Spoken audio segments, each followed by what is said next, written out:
I'm Maya, and I'm the vocalist of Copenhagen Rock band Forever Still. Forever Still is, I say, a melodic hard rock band. We like good, hard, pumping riffs, but still big choruses. I feel like people define it a lot differently. Like 50% of people call us rock and 50% call us metal, and it really doesn't matter. We don't need to fit in a certain label. We just do whatever we want to do and whatever comes from the heart.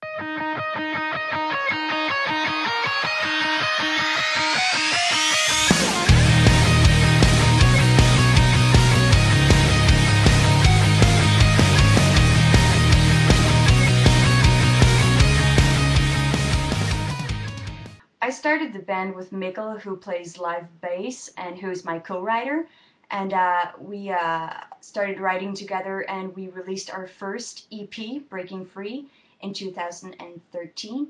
And after that, we started working on our concept album, Tied Down, which will come out here in January 15, which is comprised of 3 EPs. We have already released 2 of them so far, the first one being Scars and the second one being Save Me. So the third one will be released with the album and as a full concept album. So if you're just missing that final part, you're able to get that. But for the people who want the physical album, you can get that too, because we have a lot of requests for that. So we decided to do it like that. And we just thought it would be a lot more fun to release music more frequently instead of having people waiting around like, okay, here's our album and we'll see you in a few years, and you forget about that band you actually liked.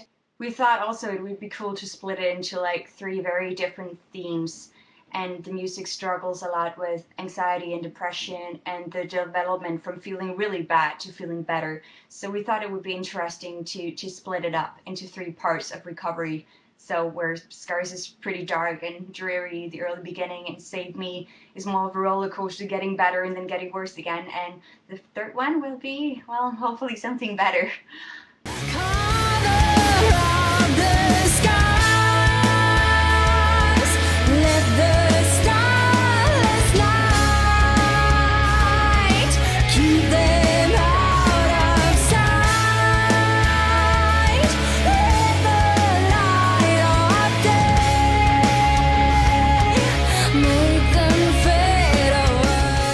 Our songs struggle with a lot of personal themes. Like I said, everything is very honest and very much from the heart.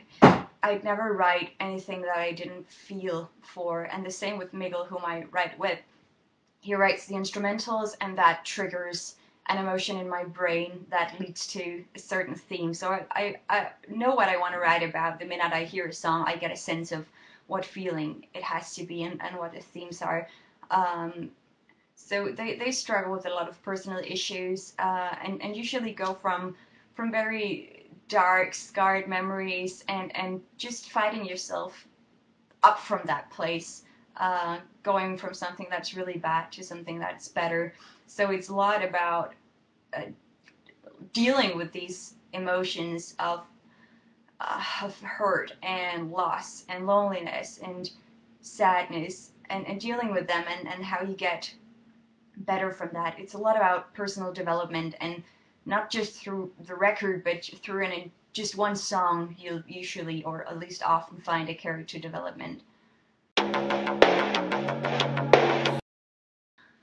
I've never really thought of my personal inspirations for music. I know when I was very young and I started listening to music, I definitely was listening for and looking for more women in rock and metal, but it was so hard to find at that point when I started out. So the few ones I caught on to, I really treasured. It's not like I only want to listen to women in rock, but as a female singer, you have you look to find something that's similar to you in some way, just to have something to connect to, especially as a young girl. And I found that in some bands, but there are so many more now. Thank God for that, and it's so much easier to find good music. And well, in regards to inspiration, I just felt like I went with my heart. I've never really looked up to someone in particular, somebody I wanted to be like, or someone I thought was super cool. I just followed my own heart and decided what felt right for me. When we play shows, we like them to be like really energetic, and because we want to, when people go out and see a live show, we want them to experience something they wouldn't get if they put the CD on at home.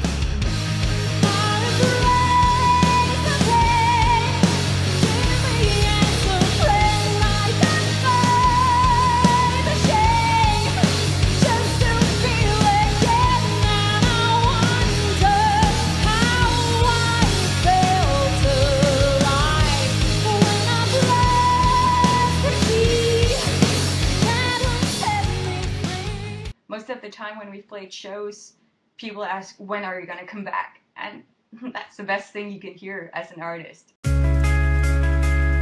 We promote our bands a lot. We are, I guess, the ultimate DIY band, since we make our own recordings and we make our own videos, we make our own art, we mix our recordings, we book, we manage, we everything. So there's basically not a thing we don't do. And definitely a lot of the way to promote your band is just come out with new material, and good material. I mean, Mikkel is a trained sound engineer, so he is able to make such high quality products, and together we're luckily, at least in my opinion, able to write really good songs that connect with people, and that's definitely the base. If you don't have that, it's just not gonna happen. And we just spend a lot of time online talking to our fans and making them part of it. It's so important for us to be able to do this together with our fan base and have an actual connection with people. So it's more like having friends than actually having fans, and everybody gets to have a say in the process of making the music. Days in my life are very different, because one day I'll be working a part-time job, coming home and working on something with the band. It could be, last night I worked on a streaming video, not a lyric video, but a more like fun stream video, at least for the next single that comes out. And the day before that, I was writing a new song with Mikkel, which was great. We were not in the same room, but we were almost doing it live, so we sent stuff back and forth. He sent me some instrumentals, I made some melodies and stuff over it, sent it back, and he made the next part. And other times we'll be sitting in a van for 6 hours and sleeping. Touring sounds a lot of fun on the outside, but you have to know there's so much driving and so much waiting, and I mean, you usually get to the venue at like 5 o'clock in the afternoon doing your sound check, and then you might not play until 11 o'clock or something like that. So you have a lot of time you need to spend wisely. So my days look a lot different depending on where we're at our album cycle, because maybe we'll be recording a lot and writing a lot, or we'll be out touring, or we'll be just trying to work everything out like we're doing right now. We have the album coming out January 15th, so there's a lot to do with promoting that. We have pre-orders up and running now, so we're gonna pack some pre-orders really, really soon. So there's enough to do, at least. Currently, I'm listening to Queen Adrena, I'm listening to Placebo, and I'm listening a lot to Forever Still, because I've been working on some upcoming tracks for us. We have some new music coming up, and we have a music video coming up, and that means I get to listen to our own songs a lot, and not a lot of other music, but it changes so much for me. Like, tomorrow I might be in a completely different mood and listen to something all different. It depends so much. When I wake up, I'll be in one mood and want to listen to a specific band, and the next day I'll be in a different mood and want to listen to something completely different.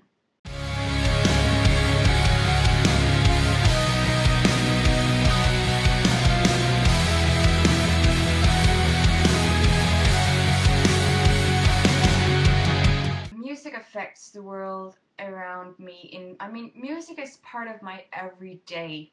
It's, even if I don't set aside time to train my vocals or play the piano or something, or even listen to music, I'll be cooking dinner and singing. It follows me everywhere, and luckily for me, I have an instrument that I can take everywhere.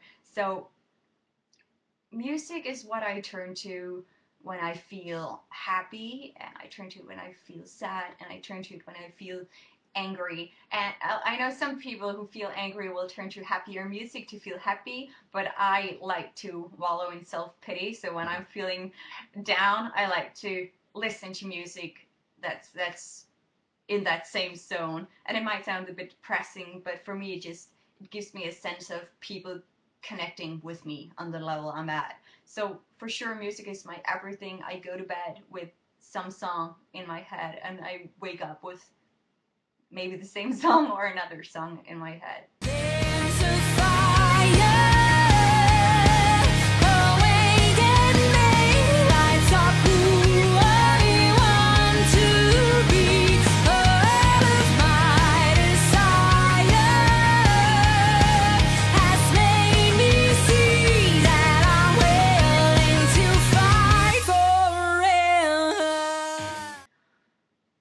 I guess I'm already living my dreams, because my dream was to, or is to spend all the time I possibly can working on something I love, and I love everything I do with Forever Still, and hopefully it's only gonna get better from here. I feel like we've only just begun, and I hope there's so much more for us to do and so many more adventures for us to go on. And definitely one of my goals for the band is to be able to visit our fans around the world, because right now we send out CDs and merchandise to the States and to Japan and Brazil and of course Europe. So I feel like it would be super amazing to come and visit people around the world, because it's one of my favorite things. It's playing shows and it's seeing the world. It's the thing I always wanted to do when I was younger. And we have so many fans around the world who ask when are we coming. So hopefully soon.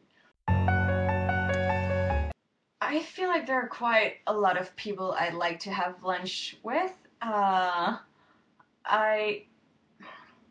Maybe a person like Julie Christmas would be pretty cool to have lunch with. She has been in Made Out of Babies and Battle of Mice, like post-rock, post-metal, alternative rock kind of stuff. And I would like to talk with someone. She's done solo stuff too. I would like to talk to someone like her, because I really respect her as an artist. I think she's an amazing vocalist. And I would really love to hear about the whole DIY scene, because that's where she's at and has been in for a lot of years. And it's always really interesting to talk to other artists who are completely DIY, or at least a lot of the way DIY. And I mean, I don't eat meat, so I probably order something without meat. But besides that, I'm pretty open. I like vegetarian sushi and burgers, homemade, and lasagna. So I'm open to basically everything else. I know you're watching, like it's part of a game. My advice to fellow bands would be, make sure you start your band with people who want to do the same thing as you do. It may sound like such a simple thing, but it's not. It's like any relationship, you have to make it work. And people usually want different things. Like a lot of the time, somebody's more serious. And there's absolutely no shame in having a hobby band. Just be sure that the entire band knows what you want to do, because if half the band thinks it's really cool to have a hobby band playing a show once in a while, and the other half is working like 10 hours a day trying to make stuff happen for that band because they really want to make it, you're gonna have a really hard time. So that's definitely my suggestion. Find some people you work really well with. So because it's gonna be like really, really hard, and the more people who are doing that job, the better you're gonna get, and the more stuff is gonna come to you, because it's not gonna come just by good music. It's gonna come by really, really hard work. Our next show is not official, but it's being booked for sure. We're working on booking dates for our upcoming albums. We're gonna head out in spring. I don't have any official dates yet, but you can definitely still suggest your own city. We have like a tour sheet on our page at foreverstill.dk/tour. You can suggest your city, and that goes for the entire world, because the funny thing is we book ourselves, so we decide where to go and you decide where to go, because it's a lot more fun both for us and for the fans. If a lot of people are present, that means we can make it work financially, and it means there's a good crowd, and that's more fun for everybody. So suggest your city, and we'll be announcing some tour dates pretty soon. We do our best to actually give a different experience than just listening at home. We do our best to get the music all the way across the stage and have a good time.